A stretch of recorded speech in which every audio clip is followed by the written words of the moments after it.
multiple rounds of antibiotics. They may have tubes placed in their ears.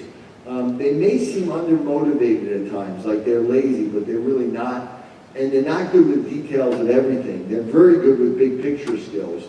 And if this isn't dealt with early on, they can really end up with severe self-esteem issues, where they feel like they're dumb or there's something wrong with them, because they're so aware of what other people think of them, because they're so socially aware. So this is the way it all works. Objectively, to give you an example of how we work with this and how it works for us. This is a boy named David that came in many years ago, just randomly selected this, and David was labeled with ADHD. He was on 2 different medications, Depakote and Neurontin, and he still was very hyperactive, very impulsive, and although he tested very high with his IQ testing, or his verbal IQ was high, he was in a special ed program his whole life, just because he couldn't pay attention, he couldn't focus. So David came into us, and he was bouncing off the walls when we were testing him, but yet we see this classic unevenness of skills with David that we see typically with these children. We look at his left brain skills, like word reading on the left side there, word reading. We see that he's reading at 8th grade, 5th month. Now David was in 5th grade in a special ed class, but he's reading 3.5 grades above his level. We see another left brain skill, decoding. He's at 8th grade, 2nd month. We see spelling, another left brain skill at 8th grade, 5th month. And in fact, almost all of his left brain skills were between 8th and 9th grade. So 3 to 4 years above his actual age. We look at his right brain skills. Now, all of these are 9 major subject areas, but they're broken down in the report to at least 10 different subsets in each one of these areas. Any major subject area of these 9 major subjects is a mixture of left and right brain skills. But when you break down the subsets, they can be broken down very clearly into definite right and left brain skills. So reading comprehension, for instance, there are 10 different subsets. Some of them are left brain, like remembering details. That's a left brain skill. But pragmatics, main idea, inferences, when we tested him, this says 5th grade, but actually his right brain subsets were at 2nd grade, 5th month. When we look at another right brain skill, written expression, he's at 3rd grade, 1st month. We look at another big picture right brain skill, listening comprehension, he's at 2nd grade, 8th month. So what we see is almost all of his right brain subsets were at 2nd to 3rd grade, so 2 to 3 years below his age. Most of his left brain subsets were at 8th to 9th grade, so 3 to 4 years above. Some of his skills were 7 years apart from one another.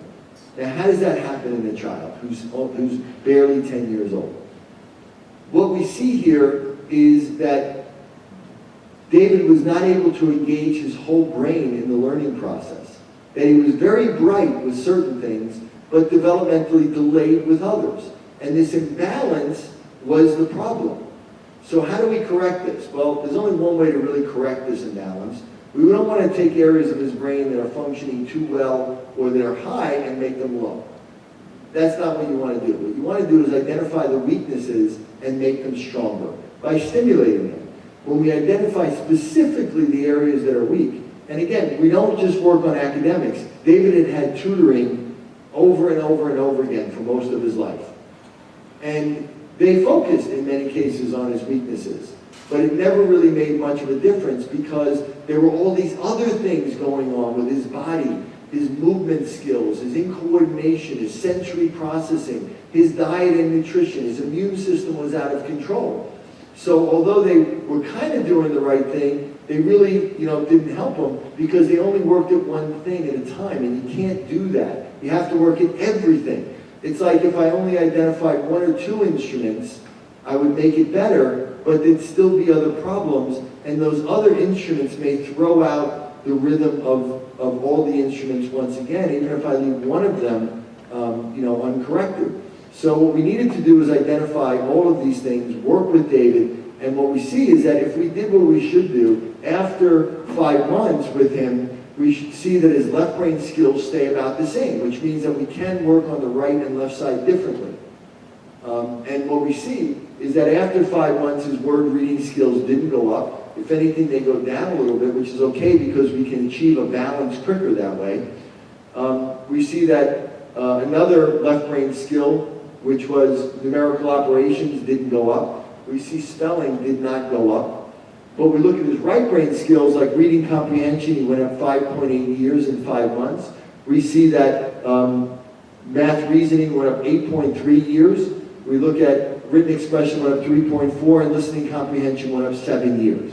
They didn't all go up equally. Some of them we never even worked on, because what we did was we were about changing the brain, correcting the balance, bringing the brain back into rhythm with itself, and getting him to integrate information. And what we see here is this dramatic leap, because we changed the way his brain is foundationally learning.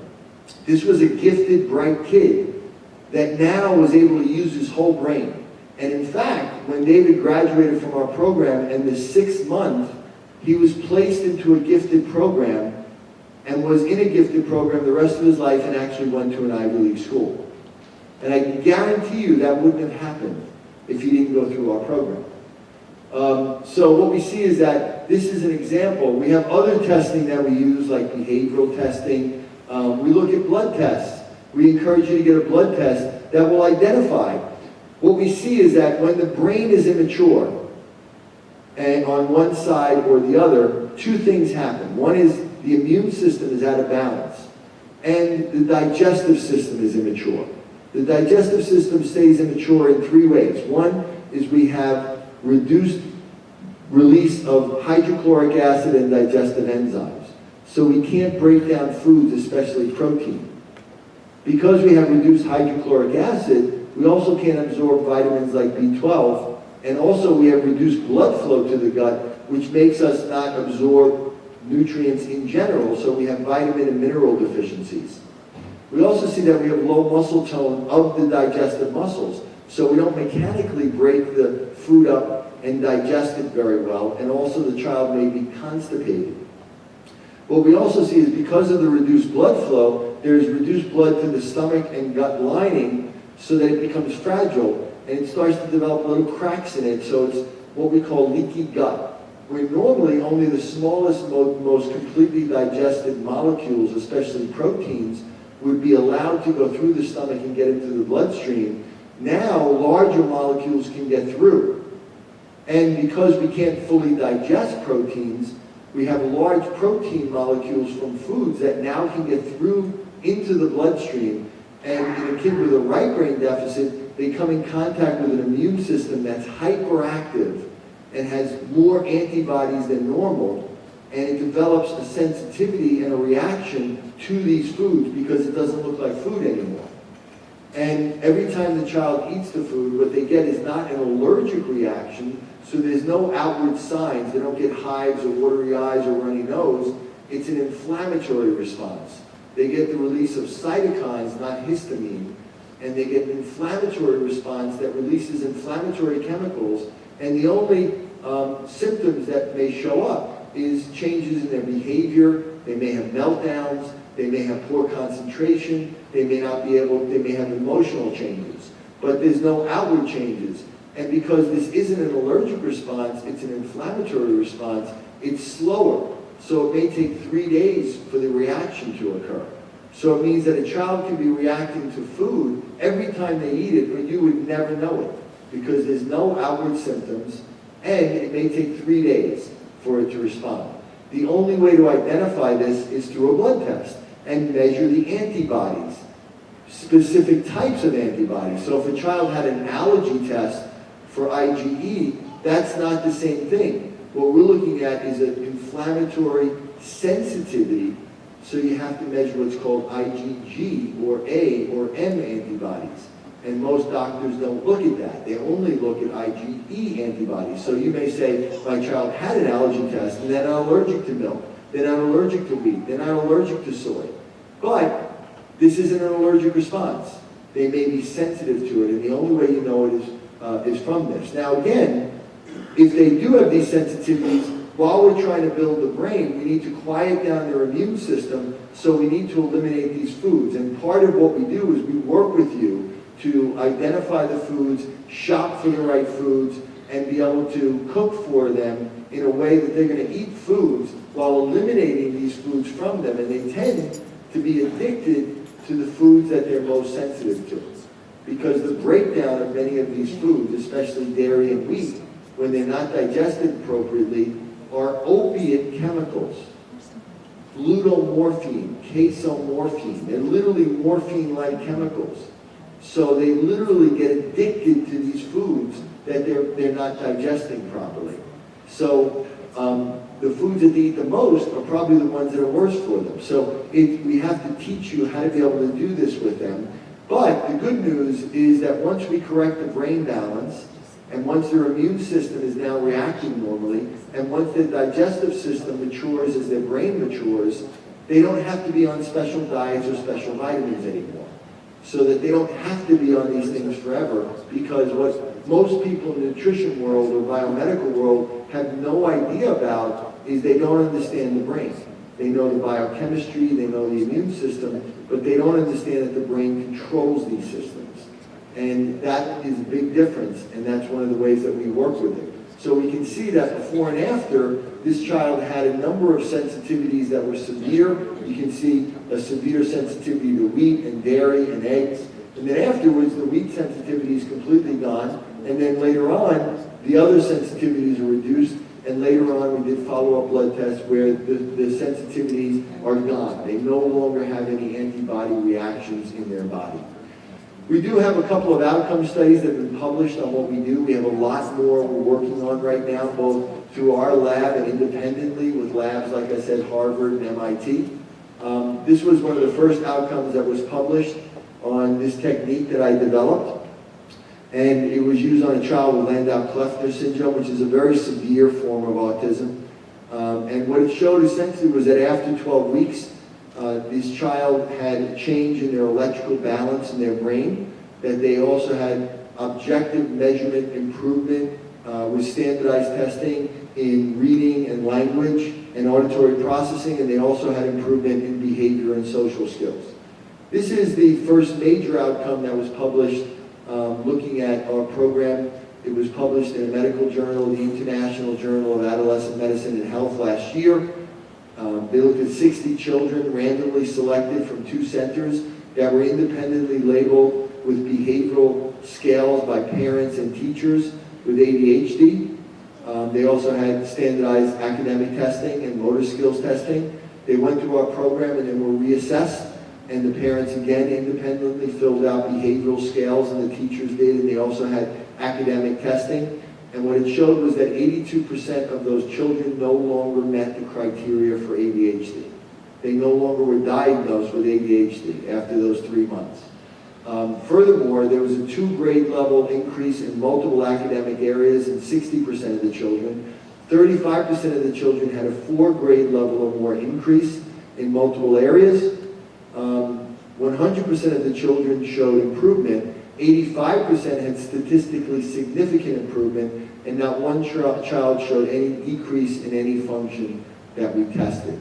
We have a lot more that we're working on, but essentially, to wrap up, we have 10 things that really make our program unique. One is that it's multimodal. We don't just work with one problem, we work with all the problems. But again, the whole key to it is we can do things that are very similar to other programs, but it's how we direct those programs. That it's geared towards stimulating the brain to correct the imbalance in the brain. Identifying and correcting the imbalance is the key, because that is the actual problem. But each child is different, so it needs to be individualized. We used to pick a specific recipe or combination of stimuli for each child, and each child is different. We need to work on all of these things together, because we're trying to not activate end areas of the brain randomly. We're trying to get them to work together. So we do things like light stimulation and smell stimulation and sound stimulation and movement and balance and coordination and synchronized activities, along with academic training, and behavioral management, all at the same time with the child, so we can get the brain to work together. To do this, we need to do this repetitively, so we see the child 3 times a week for 1 hour. We also give you home activities that are custom designed for the child. We have some computerized programs to help with reading and decoding. We have music that you'll listen to home. We have specific exercises that you may do at home. We have, again, dietary things that we'll do at home as well to support what we do. So every day the child is doing something, but it's not overwhelming and it's something that makes a big difference. Again, the key is to make sure that they progress. So although every day is a new measurement on the child, and we use those initial measurements where we initially assess the child and measure 1,100 functions, we put the program together, and then what we're doing is, if a child does a skill at a 5-year-old level, or a 4-year-old level, or an 8-year-old level, our goal is we're going to take the weakest skills on that side of the brain, and that's going to be their program. And when they come in, their goal is that we're going to challenge them each day to master that level, and now we then move them up, and their goal is to get to that next age level. So we take a kid that can only do a skill at a 4-year-old level, and the next goal is to get him to do it at a 5-year-old level, and then a 6-year-old level, and a 7-year-old level. So we're literally causing that brain to mature and grow in that area. But we do all of these skills at the same time, specific for their weakness, and that's why we're able to get such powerful results in such a short period of time. It's all quantitative. It's based on the initial assessment, and every day they have a daily assessment, and then we meet with you every 3 weeks to show you the objective numbers, the progress that they're making in each and every area, and to actually answer questions, give you behavioral tips, work with you on a diet every 2 weeks, and also to give you home activities to do at home. So we're constantly interacting with you as well. And all of these results are reproducible. In all of our centers across the country, we're getting the same results. When I first initially thought about this and I saw what a huge problem it was, my goal was to create a program using my knowledge and my background, which was extensive, to be able to create a program that anybody could reproduce anywhere. And that's what we've been able to do. And we've been able to do it over and over and over. And we can monitor the results in all the centers, so we see that they're all getting the same results.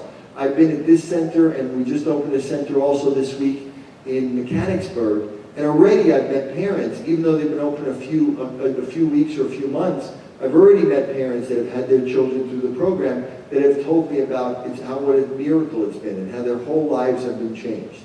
So it's reproducible, it's all safe, because again, remember, this is a learning center. We're not doing anything any invasive, and we know we get long-term effectiveness. We invite every family when the child graduates to come back every year for a free reassessment for the rest of their life, so that we can actually monitor their measurement. And when we do that, we see that the child always continues to progress. They never have any regression.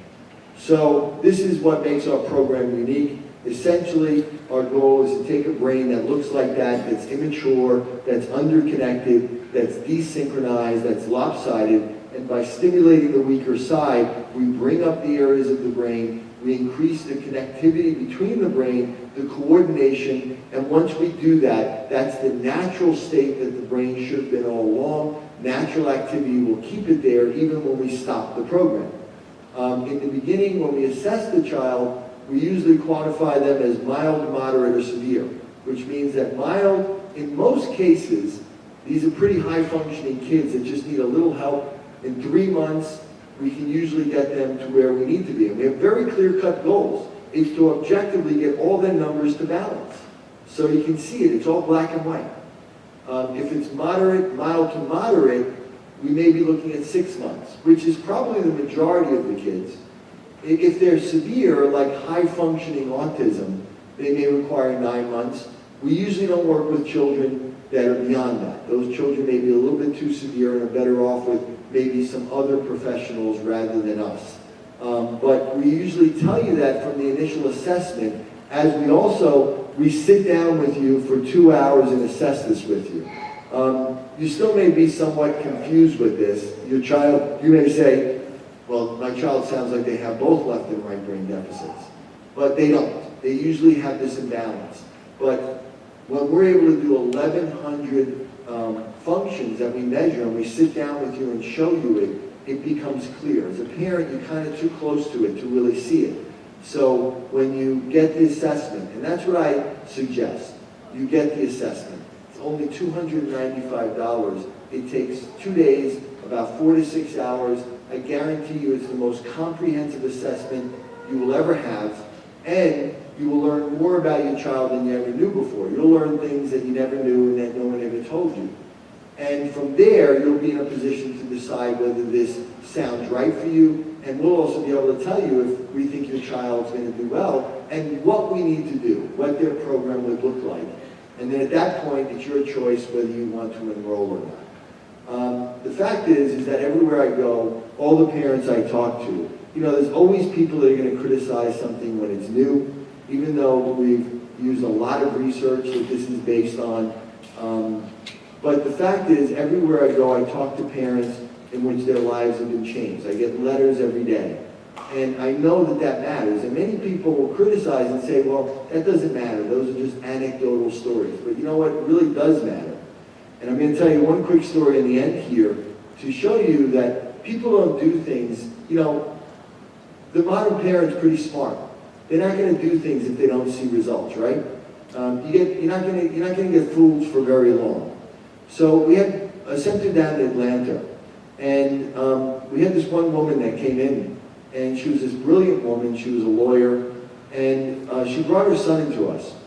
And the story is that this child was born severely autistic, completely nonverbal. And at that point, this woman said, I'm going to quit my job and my career, and my whole purpose, my whole career now is to